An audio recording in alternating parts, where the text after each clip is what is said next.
7/10/2024 ಒಂದು ಅಧಿಸೂಚನೆಯನ್ನ ಕರ್ನಾಟಕ ಲೋಕ ಸೇವಾ ಆಯೋಗ ಪ್ರಕಟಣೆ ಮಾಡಿದೆ. ಸುಮಾರು 400 ಹುದ್ದೆಗಳನ್ನು ಭರ್ತಿ ಮಾಡತಕ್ಕಂಥ ಕೆಲಸವನ್ನ ಅವರು ಮಾಡಿದ್ದಾರೆ. 342 ಸಾಮಾನ್ಯ,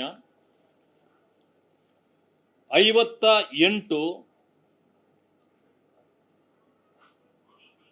ನೇಮಕಾತಿಗಳು ಇವು ಬ್ಯಾಕ್ಲಾಗ್ ನೇಮಕಾತಿಗಳು ಅಂತಕ್ಕಂಥದ್ದನ್ನ ಈಗಾಗಲೇ ಅವರು ಪ್ರಕಟ ಮಾಡಿದ್ದಾರೆ. ಆದರೆ ಇದು ಪಶುವೈದ್ಯ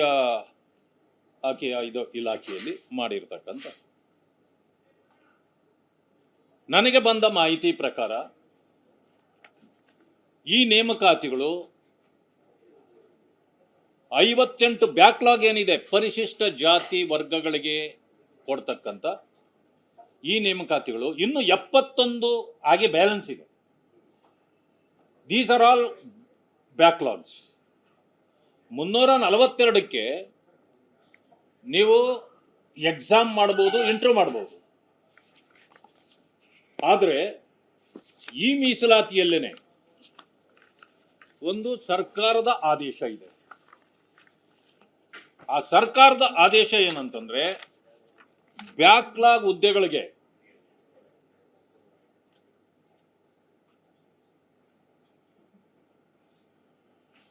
ಸ್ಪರ್ಧಾತ್ಮಕ ಪರೀಕ್ಷೆಗಳನ್ನ ನಿಷೇಧಿಸಲಾಗಿದೆ. ಇದು 31/12/25 ಆದೇಶ ಸರ್ಕಾರದಿಂದ ಬಂದಿದೆ. ಆದರೆ ಜನವರಿ 28ಕ್ಕೆ ಇದು ಇವರಿಗೆ ಗೊತ್ತಿದ್ರೂ ಕೂಡ ಇವರು ಸ್ಪರ್ಧಾತ್ಮಕ ಪರೀಕ್ಷೆಗೆ ಇವರನ್ನ ಒಳಪಡಿಸಿದ್ದಾರೆ.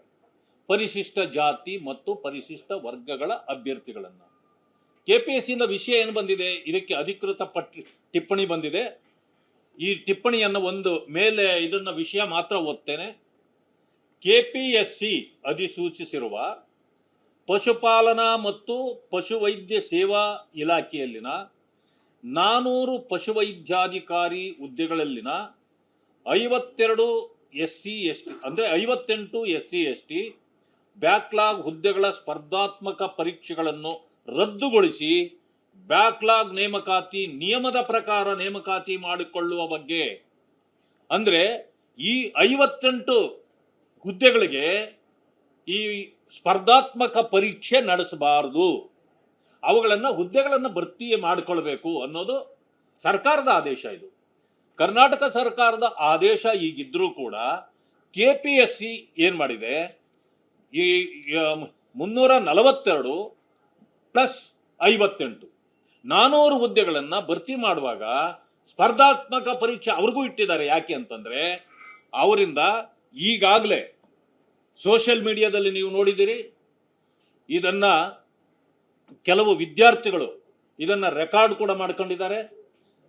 ಒಂದೊಂದು ಹುದ್ದೆಗೆ 80 ಲಕ್ಷ ರೂಪಾಯಿನಂತೆ ನಮ್ಮಿಂದ ಹಣ ಪಡೆದಿದ್ದಾರೆ ಅಂತಕ್ಕಂಥ ಈಗ ದೊಡ್ಡ ಆಪಾದನೆ ಇದೆ. ಈ ರೀತಿಯ ಆಪಾದನೆಗೆ ಸರ್ಕಾರದ ಉತ್ತರ ಏನು ಅಂತಕ್ಕಂಥದ್ದು ನನ್ನ ಪ್ರಶ್ನೆ. ಎಲ್ಲರಿಗೂ ಅವ್ರಿಗೂ ಬೇರೆ ಬೇರೆ ಇರಬಹುದು. ಈಗ SC STಗಳನ್ನ ನಮಗೆ ಸಿಕ್ಕಿರ್ತಕ್ಕಂಥದ್ದು ಮೊನ್ನೆ ಈಗಾಗಲೇ 80 ಲಕ್ಷ ಅಂತೇಳಿ ಬಂದಿದೆ. ಎಲ್ಲದರಲ್ಲೂ ಇದೆ. ನೀವು ಈಗಾಗಲೇ ನಿಮ್ಮ ಪ್ರಶ್ನಲ್ಲೂ ಕೂಡ ಇದು ಬಂದಿದೆ. ಆದ್ರೆ ಇದು ಕಾನೂನು ಬಾಹಿರವಾಗಿಯೂ ಮಾಡಿದ್ದಾರೆ.